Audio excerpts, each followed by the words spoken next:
Welcome to Shri Saraswati. ఈరోజు మనం దా గురించి చెప్పుకుందాం. ఇక్కడ మీకు రాస్తాను చూడండి, టీహెచ్ని మనం దా అంటే ఒక్కొక్కసారి దీన్ని దా అని పిలుస్తాం, ఒక్కొక్కసారి ది అని పిలుస్తాం. ఎప్పుడు దా అనాలి, ఎప్పుడు ది అనాలి అనేది మీకు క్లారిటీగా చెప్తాను, వినండి. మనకి ఆల్ఫాబెట్స్లో ఏ, ఈ, ఐ, ఓ, యు, వై. ఈ వై అనేది సెమీ వొవెల్. సో ఏ, ఈ, ఐ, ఓ, యు, వైని మనం వొవెల్స్ అంటాం.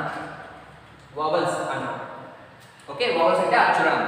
ఓకే, అయితే ఈ ఏ, ఈ, ఐ, ఓ, యు, వై అనే అక్షరాలతో ఏ పదము మొదలైనా ఆ పదం ముందు టీహెచ్ని ఉపయోగిస్తే దాన్ని మనం ది అని చెప్పాలి. అదే ఒకవేళ ఈ అక్షరాలు కాకుండా ఇంగ్లీష్లో మనకి 26 అక్షరాలు ఉంటాయి.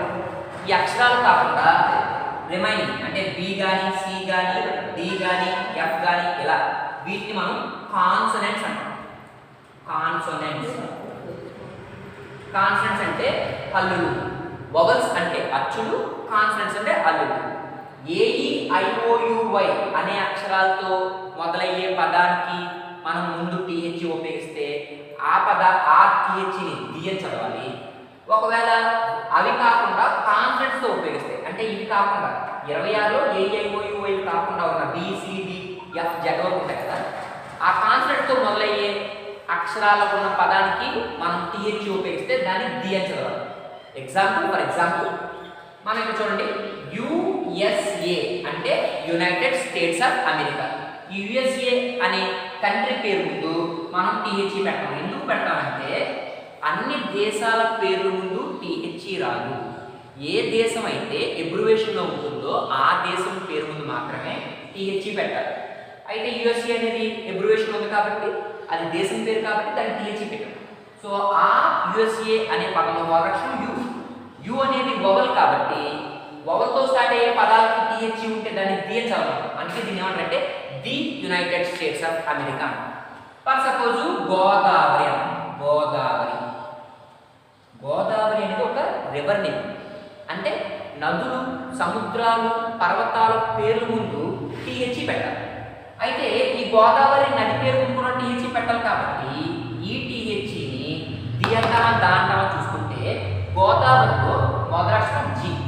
అంటే జి అనేది కాన్సెప్ట్ కాబట్టి ఈ టీహెచ్ని దా గోదావరి అంటాం, the United States of America అంటాం. మీకు అర్థమైంది కదా టీహెచ్ని ఎప్పుడు దా అనాలో, ఎప్పుడు ది అనాలో. సో మరలా ఒకసారి చెప్తున్నాను, వొవెల్తో స్టార్ట్ అయ్యే ఈ 6 అక్షరాలతో స్టార్ట్ అయ్యే పదానికి టీహెచ్ పెడితే ఆ టీహెచ్ ది అనాలి. అవి కాకుండా మిగిలిన 20 అక్షరాలు కాన్సోనెంట్స్తో స్టార్ట్ అయ్యే పదం ముందు టీహెచ్ పెడితే దాన్ని the. So the United States of America the Godavari. ఇప్పుడు అసలు టీహెచ్ని ఎక్కడ ఉపయోగించుకోవాలో మనం ఒక్కొక్క పాయింట్ వైజ్ చెప్పుకుంటూ వెళ్దాం.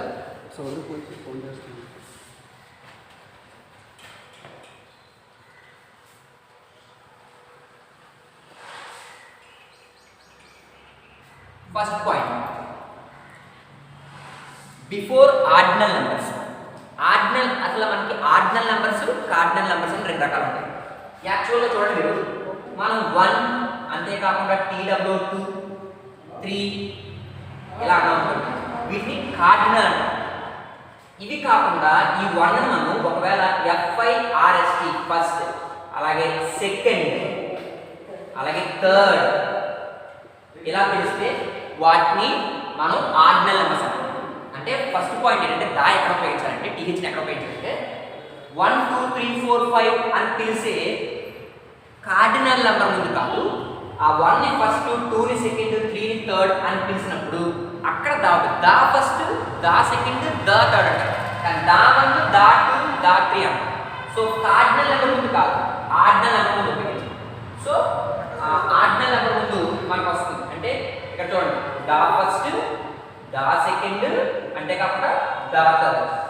ఫస్ట్ పాయింట్ మీకు క్లారిటీగా అర్థమైంది కదా. రూల్ నెంబర్ 1 ఏం చెప్తుందంటే 1 2 3 4 అన్నింటినీ 1 2 3 4 5 6 వాటిలన్నింటినీ కూడా కార్డినల్ నెంబర్స్ అంటారు. ఆ 1ని first, second, third, fourth, fifth, sixth అని పిలిస్తే వాటిని ఆర్డినల్ నెంబర్స్ అంటారు. Ordinal number before the names of ordinal numbers the should be use, అంటే ఆర్డినల్ నెంబర్ ముందు దా ఉపయోగించాలి, కార్డినల్ నెంబర్ ముందు ఉపయోగించకూడదు. 1 అంటే రాదు దా, ఆ 1ని ఫస్ట్ అంటే దా వస్తుంది. మొదటి పాయింట్ మీకు అర్థమైంది కదా. ఇప్పుడు రెండో పాయింట్ కదా, రెండో పాయింట్ ఏం చెప్తుందంటే before the names of rivers, oceans, mountains, such kind of, అంటే ఇప్పుడు మనం నదుల పేరు ముందు కానీ, సముద్రాల పేరు ముందు కానీ, పర్వతాల పేరు ముందు కానీ, కాలువల పేరు ముందు కానీ, వాటి పేర్ల ముందు టీహెచ్ని ఉపయోగించాలి, అంటే దాన్ని ఉపయోగించాలి. అంటే గుర్తుంచుకోండి, రెండో పాయింట్ చెప్తున్నాను. ఆర్ఐవిఆర్ రెవర్, రెవర్ అంటే నది, నదిని నది అంటే సముద్రాన్ని సముద్రం అంటే అక్కడ రాదు. అదే రెవర్ని మనము కృష్ణ అని కానీ లేదంటే గంగా అని కానీ ఎక్కడ మనకి దా వస్తుంది. అంటే నదిని నది అని పిలిస్తే, సముద్రాన్ని సముద్రం అని పిలిస్తే, పర్వతాన్ని పర్వతం అని పిలిస్తే, కాలువని కాలువని పిలిస్తే అక్కడ టీహెచ్ ఉపయోగించకూడదు. ఆ నదికో కాలువకో పర్వతానికో ఒక పేరు పెట్టి నదిని కృష్ణ అని గంగా అని వాష్ని పసిఫిక్ అని అలా ప్రాపర్ నేమ్ ముందు మనకి దా వస్తుంది. కానీ కామన్ నేమ్ ముందు, ఇది కామన్ నౌన్, ఇది ప్రాపర్ నౌన్స్. అంటే నది అంటే దా రాదు, ఆ నదికి పేరు పెట్టి గోదావరి కృష్ణ గంగా అంటే మనకి అక్కడ దా వస్తుంది. సో రెండో పాయింట్ కూడా మీకు చెప్పాను, నదులైనా పర్వతాలైనా లేదంటే కొండలైనా కాలువలు మహాసముద్రాలు వాటి యొక్క పేరుతో ఉపయోగిస్తే అక్కడ టీహెచ్ ఉపయోగించాలి. అంటే ఫర్ ఎగ్జాంపుల్ రివర్ అంటే దా రాదు, ఆ రివర్ని కృష్ణ గంగా అంటే వచ్చింది. వాష్ అంటే దా రాదు, ఆ వాష్ని పసిఫిక్ అంటే పేరు పెట్టి పిలిచినప్పుడు మనకి దా వస్తుంది. మూడో పాయింట్, ఈ మూడో పాయింట్ గురించి మనం డిస్కస్ చేస్తే before the names of musical instruments, music సంగీతం పేరు ముందు రాదు, కానీ ఆ సంగీతానికి యాక్చువల్గా సంగీతానికి మనం ఇన్స్ట్రుమెంట్స్ ఉపయోగిస్తాం, ఆ ఇన్స్ట్రుమెంట్స్ పేరు ముందు వస్తుంది. అనగా for suppose music MUSIC, music అంటే రాదు టీహెచ్, కానీ ఆ మ్యూజిక్కి రావాలంటే వాయించే వాయిద్య పరికరాలు ఉంటాయి, మ్యూజికల్ ఇన్స్ట్రుమెంట్స్. ఆ వాయిద్య పరికరాలు ఏంటి? ఫర్ సపోజ్ తబలా అన్నాం, పియానో అన్నాం, ఓకే, ఇలా పియానో, గిటారు, తబలా, సో ఇలాంటివన్నీ, ఫ్లూటు. సో సంగీతం అంటే టీహెచ్ రాదు, ఆ సంగీతం రావడానికి ఉపయోగించే వాయిద్య పరికరం పేరు ముందు మనకి టీహెచ్ వస్తుంది. సో మీకు ఇక్కడ 3 పాయింట్లు చెప్పాను. ఆ 3 పాయింట్లో మొదటి పాయింట్, రెండో పాయింట్, మూడో పాయింట్ గురించి ఒకసారి ఎక్స్ప్లెయిన్ చేస్తాను చూడండి. ఫస్ట్ పాయింట్ మనకి కార్డినల్ నెంబర్ 1 2 3 4 అన్నప్పుడు దా రాదు, ఆ 1ని ఫస్ట్, 2ని సెకండ్, ఆ 3ని థర్డ్ అన్నప్పుడు ఆ దా ఫస్ట్, దా సెకండ్, దా థర్డ్ అంటే ఆర్డినల్ నెంబర్ ముందు మాత్రమే దా ఫస్ట్, దా సెకండ్, దా ఫోర్త్, దా ఫిఫ్త్ అలా పొజిషన్ చెప్పినప్పుడు దా వస్తుంది. అలాగే రివర్ని, నదిని నది అంటే, సముద్రాన్ని సముద్రం అంటే, కొండ అంటే రాదు, ఆ కొండకో సముద్రానికో నదికో పర్వతానికో పేరు పెడితే అంటే రివర్ని గోదావరి అని, వాషన్ని పసిఫిక్ అని అలా ఉపయోగిస్తే, పర్వతాన్ని మౌంటైన్ అని, పర్వతాన్ని మౌంటైన్ అంటాం, సో పర్వతాన్ని హిమాలయ పర్వతం అని, సో అలా పేరు పెట్టబడిన వాటికి సో దా గంగా, దా కృష్ణ, దా పసిఫిక్, దా హిమాలయ. సో ప్రాపర్ నౌన్ ముందు, కామన్ నౌన్ కాదు, రివర్ అనేది కామన్ నౌన్, ఆ రివర్కి పేరు పెట్టి గోదావరి అంటే అది proper noun. So proper noun ముందు దా ఉపయోగించాలి, కామన్ నౌన్ ముందు కాదు. ఓకే, రెండోది మ్యూజిక్ అంటే రాదు, ఆ సంగీతం వాయిద్యానికి ఉపయోగించే పరికరాలు ప్రతి పరికరం పేరు, అది ఫ్లూట్ అయినా, పియానో అయినా, గిటార్ అయినా, అంతేకాకుండా తబలా అయినా వాటి ముందు దా తబలా, దా పియానో, అంతేకాకుండా దా ఫ్లూట్ ఇలా ఉపయోగిస్తాం. ఓకే, నేను నోట్స్ కూడా రాసుకోవచ్చు. ఇప్పుడు 4వ పాయింట్ చెప్తాను మీకు. ఈ రోజుతో మనం దా ఫినిష్ చేద్దాం.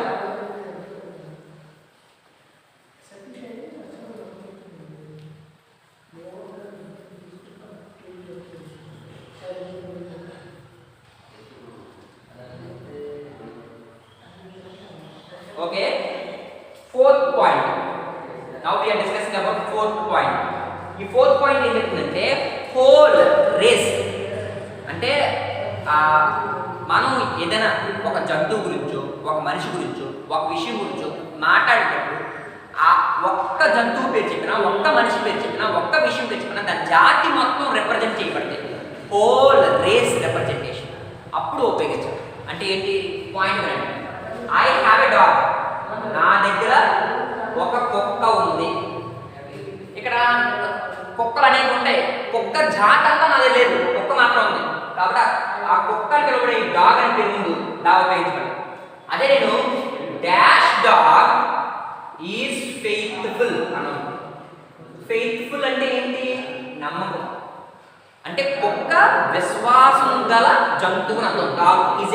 Dog is faithful. Okay, so dog is a faithful animal అన్నాను. ఇక్కడ క్లారిటీ ఇవ్వండి. ఇప్పుడు ఇక్కడ నేను ఒక్క కుక్క గురించి చెప్పట్లేదు, కుక్క జాతి మొత్తం వచ్చింది. అంటే ఏ కుక్కైనా నమ్మకంగా ఉంటుంది నాకు. సో అప్పుడు దారా అంటే మీకు క్లారిటీగా అర్థమైంది కదా. నేనేమన్నానంటే ఇంకో పాయింట్ చెప్పాను. I saw dash lion. నేను ఒక సింహాన్ని చూసానంటే I saw lion. Dash lion is a wild animal.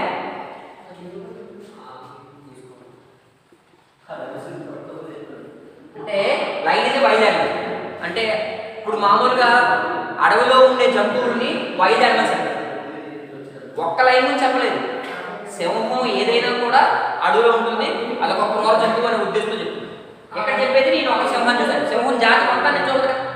కాబట్టి జాతి మొత్తం రిప్రజెంట్ చేయబడినప్పుడే దాగట్టాలి. అది వ్యక్తైనా వస్తువైనా విషయమైనా ఆ విషయాన్ని గుర్తుంచుకోండి. ఏదో ఒక జంతువు గురించో ఒక మనిషి గురించో ఒక వ్యక్తి గురించో చెప్పేటప్పుడు దారాదు. ఆ ఒక వ్యక్తి గురించో ఒక వస్తువు గురించో విషయం గురించో చెప్పి ఆ వ్యక్తి వల్ల జాతి మొత్తం వచ్చినా, ఆ వస్తువు వల్ల జాతి మొత్తం రిప్రజెంట్ చేయబడినా, ఆ జంతువు వల్ల జాతి మొత్తం రిప్రజెంట్ చేయబడినా అప్పుడు డా ఉపయోగించాలి. ఇక్కడ చూడండి, ఐ హ్యావ్ ఎ డాగ్. నా దగ్గర ఒక కుక్క ఉంది. కుక్క జాతి మొత్తం రాదు.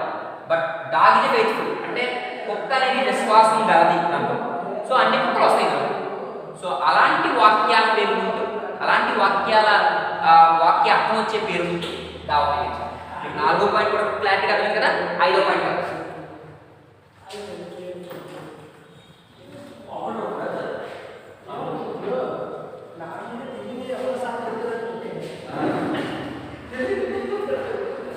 Fifth point holy books. Holy books అంటే అర్థం చెప్తాను క్లారిటీగా. పవిత్ర గ్రంథాలు. ప్రతి మతానికి ఒక గ్రంథం ఉంటుంది. ఇంగ్లీషు, మ్యాథ్స్, సైన్స్ ఒక సబ్జెక్ట్ పేరు ముందు దారాలు. ఎప్పుడు దా వస్తుందంటే అది మతానికి సంబంధించిన గ్రంథం పేరు. It should be epic. ఒక గ్రంథం పేరు వచ్చినప్పుడు అంటే రామాయణం, మహాభారతం, భగవద్గీత, బైబిల్, ఖురాన్ ముస్లిం యొక్క పుస్తకం. అలా అంటే పవిత్ర గ్రంథాల ముందు హోలీ బుక్స్ పేరు. Before the names of holy books the should be used. అంటే for suppose Ramayanam, I read Ramayanam. నేను రామాయణ అనే గ్రంథం చదువుతాను. So the Ramayanam. అలాగే నేను బైబిల్ చదువుతాను. I read Bible. The Bible. Okay, ఏ గ్రంథాల పేర్ల ముందు? మతపరమైన గ్రంథాల పేర్ల ముందు దా ఉపయోగించాలి. పవిత్ర గ్రంథాల పేరు ముందు దా ఉపయోగించాలి. నార్మల్గా ఉన్న పుస్తకాల పేరు ముందు దా ఉపయోగించకూడదు. సో మీకు ఐదో పాయింట్ కూడా అర్థమైంది కదా. రామాయణం, మహాభారతం, భగవద్గీత, బైబిల్, ఖురాను లాంటి మతపరమైన గ్రంథాల పేరు ముందు, పవిత్ర పుస్తకాల పేరు ముందు దా ఉపయోగించాలి. లాస్ట్ పాయింట్, సిక్స్త్ పాయింట్ చెప్తున్నాను మీకు దా గురించి.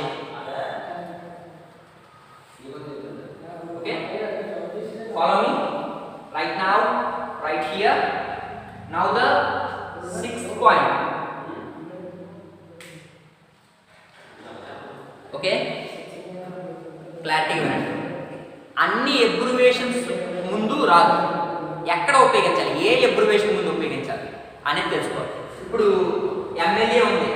ఎమ్మెల్యే అంటే member of legislative assembly. MP ఉంది. ఎంపీ అంటే మెంబర్ ఆఫ్ పార్లమెంట్. అన్ని అంటే క్యాపిటల్ లెటర్స్ వచ్చి మధ్యన డాట్స్ వస్తే, ఆ క్యాపిటల్ లెటర్స్ వచ్చి మధ్యన డాట్ వచ్చి ఏవైతే ఎబ్రివేషన్ ఉన్న పదాలు ఉంటాయో అన్ని ఎబ్రివేషన్స్ ఉన్న పదాలకి కూడా దా ఉపయోగించకూడదు. ఏదైనా ఒక దేశం పేరు ఎబ్రివేషన్లో ఉంటే, ఒక గవర్నమెంట్ సంస్థ పేరు ఎబ్రివేషన్లో ఉంటే, ఒక దేశం పేరు ప్లోరల్లో ఉంటే అప్పుడు మాత్రమే దా ఉపయోగించాలి. మళ్ళీ క్లారిటీగా చెప్తాను, గుర్తుంచుకోండి. ఇండియా ఉంది, ఇండియాకి మనం దా ఉపయోగించాం. ఎందుకు ఉపయోగించాం? ఇండియా అనేది ఎబ్రివేషన్ కాదు. యుఎస్ఏ ఉంది, United States of America, UK ఉంది, యునైటెడ్ కింగ్డమ్. అక్కడ ఎందుకు ఉపయోగిస్తాం అంటే ఆ యొక్క కంట్రీలు ఎబ్రివేషన్ వచ్చాయి కాబట్టి. ఎబ్రివేషన్లో వచ్చే కంట్రీల పేర్ల ముందు ఎబ్రివేషన్లో వచ్చే గవర్నమెంట్ సంస్థ. SBI state bank of India ఒక గవర్నమెంట్ సంస్థ, CBI central bureau of investigation ఒక గవర్నమెంట్ సంస్థ. ఏదైనా గవర్నమెంట్ సంస్థ ఎబ్రివేషన్లో ఉన్నా, ఏదైనా దేశం ఎబ్రివేషన్లో ఉన్నా ఆ పదాల ముందే దా ఉపయోగించాలి. అంటే సపోజ్ ఇప్పుడు ఎమ్మెల్యే ఉంది, ఎంపీ ఉంది, ఇక్కడ దారా యాన్ వస్తుంది. అది మీకు ఆల్రెడీ ఏ యాన్ ఎప్పుడు ఉపయోగించాలో చెప్పాను కదా, అప్పుడు మీరు తెలుసుకున్నారు. ఎమ్మెల్యే ఎంపీ కాకుండా అప్పుడు యుఎస్ఏ ఉంది కదా, నేను యుఎస్ఏ అనే పదానికి ఎందుకు దా ఉపయోగించాను, ఎందుకంటే ఇది ఒక దేశం పేరు ఎబ్రివేషన్లో ఉంది. అలాగే యూకే ఉంది, యూకే కూడా నేను ఎందుకు దా ఉపయోగించాను తెలుసు కదా మీకు. యూకే అంటే యునైటెడ్ కింగ్డమ్, ఇంగ్లాండ్ ఒక దేశం పేరు ఎబ్రివేషన్ ఉంది. అలాగే ఎస్బీఐ అనే ఒక సంస్థ పేరు ముందు, సిబిఐ అనే సంస్థ పేరు ముందు నేను ఎందుకు దా ఉపయోగించాను, ఎందుకంటే ఏదైనా ఒక గవర్నమెంట్ సంస్థ పేరు ఎబ్రివేషన్లో ఉంటే ఆ పేరుకు ముందుగా దా ఉపయోగించాలి. ఏదైనా ఒక దేశం పేరు ఎబ్రివేషన్లో ఉంటే ఆ పేరుకు ముందుగా దా ఉపయోగించాలి. ఇండియాకి ఎందుకు ఉపయోగించం, ఇండియా ఎబ్రివేషన్ కాదు కాబట్టి. ఎమ్మెల్యేకి ఎందుకు ఉపయోగించు, ఎమ్మెల్యే ఒక గవర్నమెంట్ సంస్థ కాదు, అంతేకాకుండా ఒక దేశం పేరు కూడా ఎబ్రివేషన్ లేదు కాబట్టి. ఇప్పుడు ఆరో పాయింట్ కూడా మీకు క్లారిటీగా అర్థమైంది కదా. ఇంకో విషయం చూసుకోండి, ఇక్కడ నేను ఇంకోటి రాస్తున్నాను, వెస్ట్ ఇండీస్ అని రాస్తాను. వెస్ట్ ఇండీస్ అనేది ఒక కంట్రీ పేరు. ఏదైనా ఒక కంట్రీ పేరు ఫ్లోరల్లో వస్తే, ఏదైనా కంట్రీ పేరు ఫ్లోరల్లో అండమాన్ నికోబార్ దీవ్స్, అంతేకాకుండా వెస్ట్ ఇండీస్ ఇలాంటివి ఎప్పుడైనా ఉంటాయి. అందులో అండమాన్ నికోబార్ ఐలాండ్స్ అంటే ఏదైనా ఒక దేశం పేరు, ఒక స్టేట్ పేరు ఫ్లోరల్లో వచ్చినప్పుడు కూడా మనం అక్కడ ఏం ఉపయోగించవచ్చు, దా. ఫ్లోరల్ అంటే ఏంటి, బహువచనం అంటే చివరిని ఏమొస్తుంది, ఎస్ వస్తుంది. ఓకే, సో మీకు 6 పాయింట్లు ఉన్న దాన్ని కూడా ఉపయోగించాను. ఈరోజు క్లాస్లో మనం దాని అంటే టీహెచ్ని దా అని ఎప్పుడు ప్రొనౌన్స్ చేయాలి, ఎప్పుడు పలకాలి, ది అని ఎప్పుడు పలకాలి చెప్పాను. అంతేకాకుండా దాన్ని ఎక్కడెక్కడ ఉపయోగించాలో కూడా 6 పాయింట్లు నోట్స్ వారీగా చెప్పాను. మీకు క్లారిటీగా వినండి. మీకు ప్రతిరోజు కూడా నేను క్లాసెస్ చెప్తుంటాను.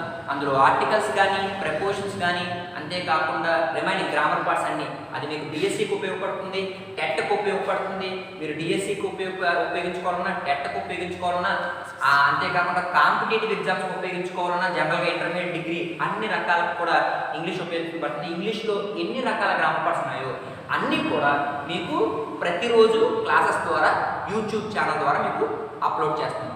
Thank you so much. Please subscribe my channel as well as please share my channel.